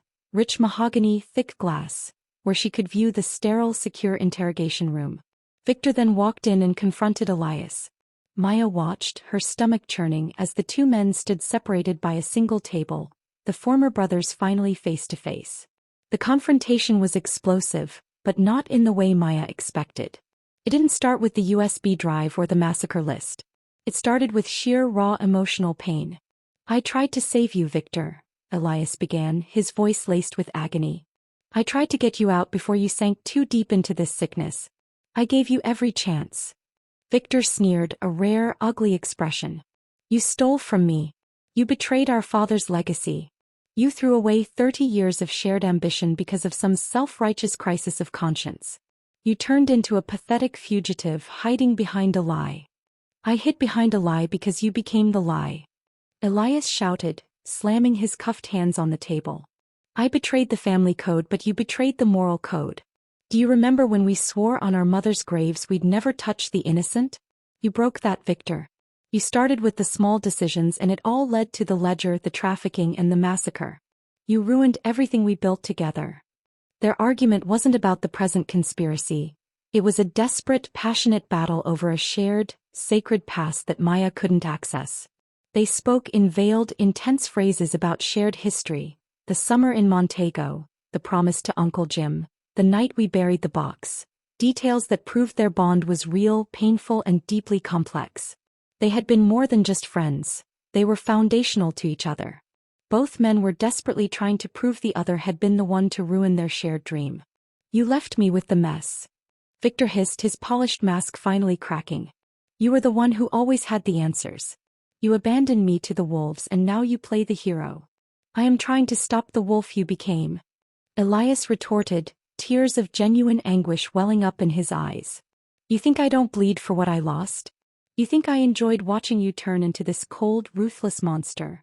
Maya, watching from the outside, was trembling. Both men were hiding secrets from her, secrets that went back decades. She realized with crushing finality that her brother's death was not a separate crime. It was a symptom of this decades-long festering wound between two men who saw themselves as brothers and rivals. They had both used her not just as a pawn, but as the final mirror to show the other how far they had fallen. Victor stepped closer, his voice dropping to a low, venomous level. The only mess is the one you created with your pathetic false righteousness, Elias. You need to confess.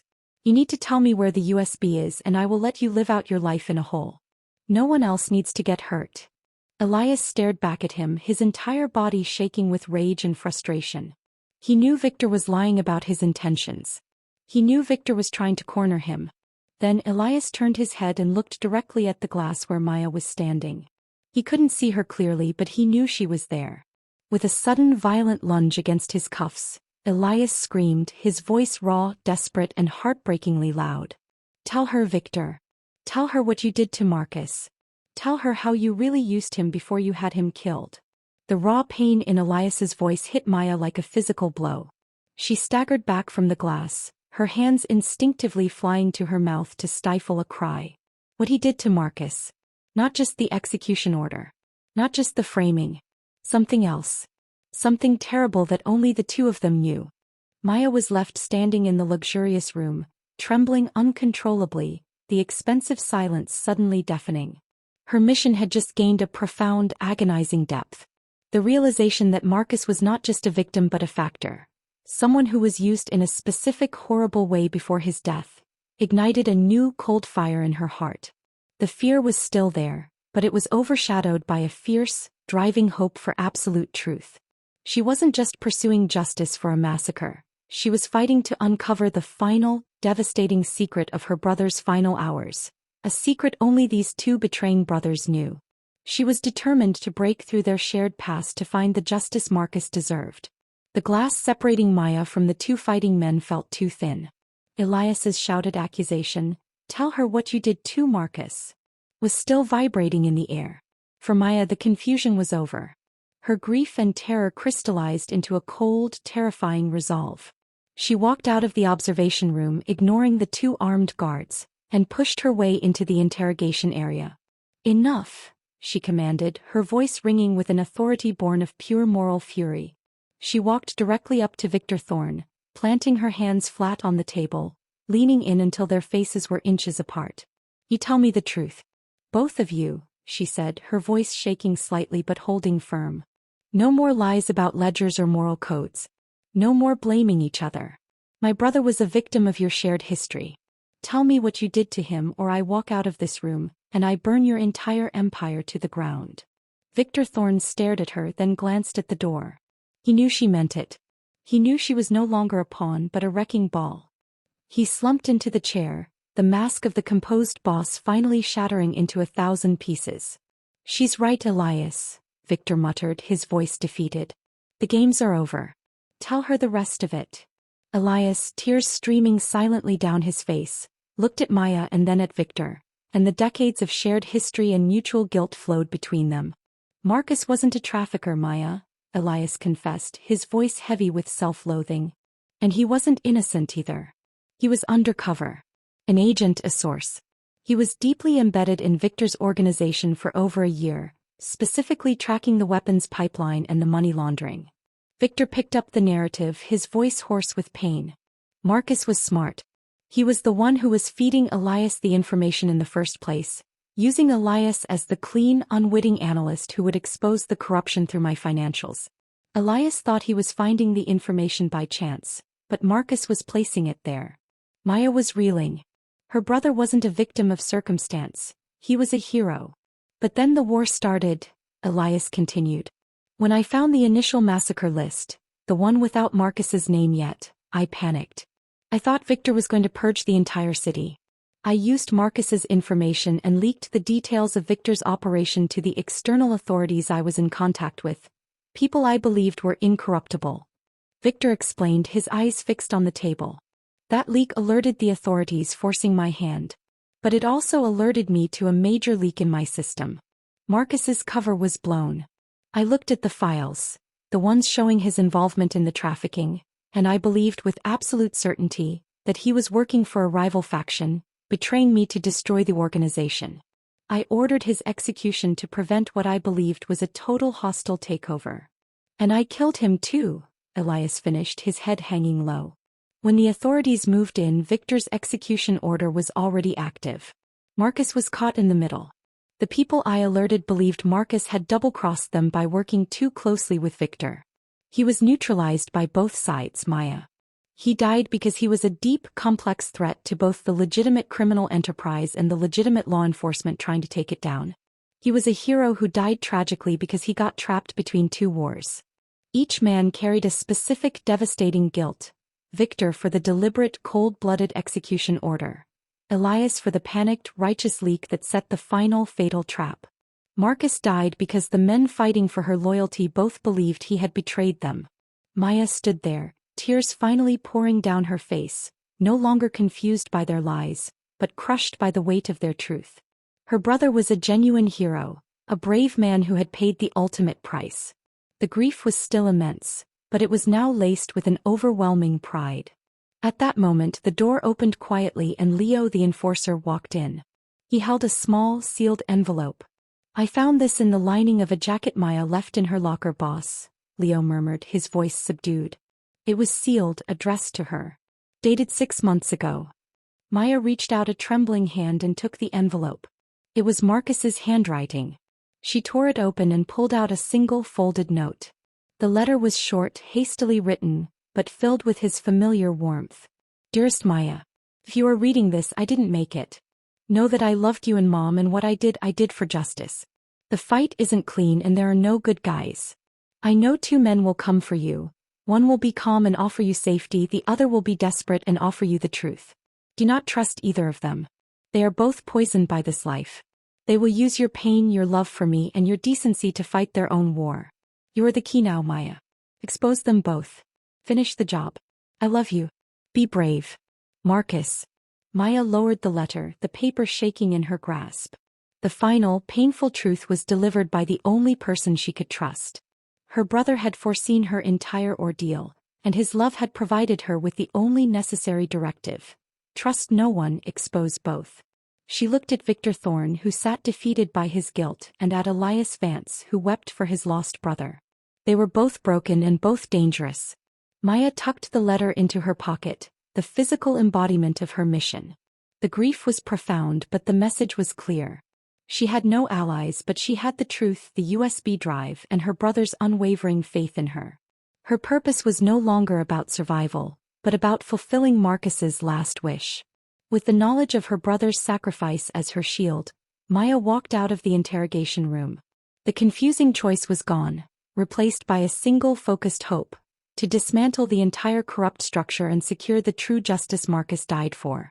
She would expose both the cruel boss and the manipulative fugitive, ensuring that love and truth finally won the day. Maya didn't waste a second. Marcus's letter, tucked against her heart, was both a grieving comfort and a call to arms. She walked out of Victor Thorne's secure location, past a stunned Leo and a despairing Elias, and into the pale light of morning. She knew the truce was over. Her refusal to choose a side, coupled with the final damning evidence of their shared guilt, would trigger the ultimate fight. He was right. Within hours the city went cold. The first sign was the news report on a cafe television. An unfortunate explosion at a downtown warehouse, quickly followed by reports of organized crime activity near the port. Soon the violence was scattered everywhere. Cars were firebombed on major thoroughfares. Quiet streets near the financial district became scenes of sudden, professional violence. It was a full-scale mafia war, Victor Thorne's structured, methodical empire clashing violently with Elias Vance's desperate, chaotic network of defectors and contacts. The sheer scale of the conflict was overwhelming. Distant sirens became the new soundtrack of the city. Maya, watching the frantic news reports from a safe corner in the subway station, realized she couldn't simply walk away. She was the fuse that had lit the entire explosion. Her refusal to submit to either man had driven them to this point. The demands began almost immediately. Leo cornered her in a crowded market, his face grim. "The boss needs you, Maya. This is not a negotiation anymore. Elias is reckless. He's destroying the city. You need to come into Victor's protection. He will secure the drive and ensure you survive this. Choose Victor now or you won't live to see the end of this." She refused, pushing past his desperate grasp. "My brother told me what you both are, Leo. I choose justice." Later that evening, after dark, Elias found her near the main branch of the public library, a place she was hoping to use for the upload. He was driving a cheap, beat-up rental car, his eyes wide and panicked. "Get in, Maya," Elias pleaded, pulling the door open. "Victor is going to kill you. He thinks you've already copied the drive. You need to choose me. I can still get the evidence out if we work together. I know the network. You have to choose the right side, the side that wants to expose him." She stood firm, refusing to enter the car, her hands clasped tightly around the USB drive hidden in her clothing. "You framed my brother, Elias. You used him as bait for your own desperate escape. You are just as poisoned as Victor. I choose Marcus. I choose the truth." She ran, diving into the maze of back alleys and side streets, her heart pounding against her ribs. She was a single, exhausted woman being chased by two powerful criminal organizations, both driven by the single need to claim her or silence her. The fear was absolute, raw and consuming. She felt every siren, every crash, every shadowed figure on the street was hunting her. She had nowhere left to go. Her home was watched, the diner was destroyed, and the public spaces were battlegrounds. She was trapped in a city she no longer recognized. Maya's desperation led her to the only logical place left, the top floor of an abandoned building near the waterfront, a place she and Marcus used to sneak into as kids to watch the stars. She needed isolation and time to find a secure line to the outside world. She climbed the final set of stairs, her muscles screaming with fatigue. The rooftop was cold, empty, and silent, offering a stunning, terrifying view of the warring city below. She reached into her jacket, pulling out the USB drive. This was it. She needed a quick, clean way to disseminate the information before they caught her. A sound cut through the silence, a slow, controlled footstep behind her. Maya froze, her blood turning to ice. She didn't need to turn around. He knew. Only one man moved with that quiet, terrifying confidence. Victor Thorne. He was standing 10 feet away, his suit immaculate despite the chaos raging in his city. He was alone. He hadn't been running. He had been waiting. He had anticipated her final move, tracking her not with a GPS, but with a knowledge of her past. You always were a sentimental child, Maya, Victor said, his voice quiet, almost sad, contrasting violently with the sirens wailing in the distance. She slowly turned to face him, the cold wind whipping her hair around her face. She held the USB drive loosely in her hand, the only weapon she had left. "How did you find me?" she whispered, the last of her adrenaline draining away, leaving her utterly exposed. "Elias and I were raised here, Maya," Victor explained, taking a slow, deliberate step forward. "We grew up fighting, dreaming, and hiding in places just like this. And I knew Marcus brought you here. I knew it was the last sanctuary you would remember." He paused, his eyes fixed on the small drive in her hand. "It's over, Maya. The war ends with that drive. I am tired of fighting Elias. I am tired of the questions. I am tired of the lies. I regret that Marcus's sacrifice was wasted in this mess, but it was necessary. I cannot allow you to publish those files. It would destroy everything I spent my life building, and it wouldn't bring Marcus back." He walked closer, his silhouette stark against the skyline. He was calm, focused, and utterly final. "You chose neutrality, Maya.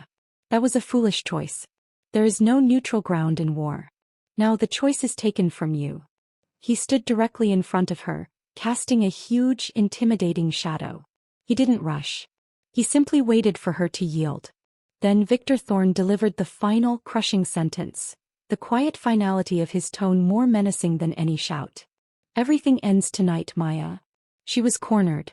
Physically trapped on a cold rooftop, face to face with the man who murdered her brother, holding the evidence that could save her city. The fear was paralyzing, but as she looked at the drive in her hand, she remembered Marcus's warning, "Be brave." Her hope wasn't for escape. It was for the justice she was about to achieve. She knew that Victor had won the battle for her body, but she had already ensured the final truth would win the war for her soul. The cold wind whipped around the two figures on the deserted rooftop. Victor Thorne stood over Maya, his shadow covering her completely. The sirens below were a distant, screaming chorus to the private drama unfolding above. "Everything ends tonight, Maya," Victor repeated, his voice dangerously low. He reached out his hand, palm up, waiting for the USB drive. Maya held the drive tight, her heart pounding with a final, desperate resolve. She was cornered, but the truth was her last weapon. "You're right," she whispered, not yielding an inch. "It does end. But it ends with the truth. You murdered my brother and you claim to regret it. You fabricated a massacre list to cover up your betrayal of Elias. But you also protected me. Why? Tell me the final, darkest lie you've been protecting me from, Victor. What was Marcus to you, really?" Victor looked at her, his composure finally dissolving. He dropped his hand and the chilling authority faded, replaced by a devastating weariness. "You're wrong, Maya," Victor admitted, his eyes filled with a pain she knew was genuine. "I never wanted to harm you. The war I've been fighting isn't just with Elias. It's with my own conscience. The true, darkest secret of your brother's death is that I was trying to protect you from it." He took a shaky breath, the confession tearing out of him. Marcus was exposing me, yes. He was feeding Elias information and preparing to go public with the weapons pipeline. I knew his cover was about to be blown by my rivals. I knew his life was in danger. I was preparing a plan to save him, to get him out when the rivals made their move. Victor looked away, his eyes scanning the chaotic city below as if seeing the moment unfold again. It wasn't an execution order, Maya. The clean sweep was the code name for a hit. A hit on me. I was meeting with a rival faction. They planned to kill me and take over my assets. Marcus was there, disguised, acting as my security detail, thinking he was keeping me alive long enough to get the evidence. He turned back to her, his voice cracking with the true horror. Your brother died saving my life, Maya. The moment the shooting started, Marcus saw the true target was me. He shoved me out of the way of the crossfire. The men killed him instead. They killed him believing he was my most loyal man, the one guarding me. He took the bullets meant for me. He died a hero. Maya's breath hitched. The reality was a sickening final twist of the knife. Victor hadn't executed him. He had watched him die. He had then fabricated the execution order and the evidence of Marcus being a trafficker to two people. Elias to justify the war and the theft of the evidence, and Maya to protect her from the dangerous knowledge that her brother died indebted to the Mafia boss. Victor had paid off Marcus's mother, Maya's mother, with a lifetime of support, a silent tribute to the life he owed Marcus. The tears that finally came were not of fury, but of profound, heartbreaking understanding. Marcus was a hero. Victor was a monster consumed by a crippling debt of guilt. Before Maya could process this final truth, the access door to the rooftop burst open. Elias stumbled out, bleeding heavily from a wound in his arm, his suit torn, his eyes wild with exhaustion and fever. He had crawled through the entire battle zone to reach her. He saw Victor and Maya together, and the sight galvanized his last reserves of strength. He collapsed at her feet, looking up at her with desperate, pleading eyes. He's lying, Maya, Elias rasped, grabbing at her coat. He's a monster.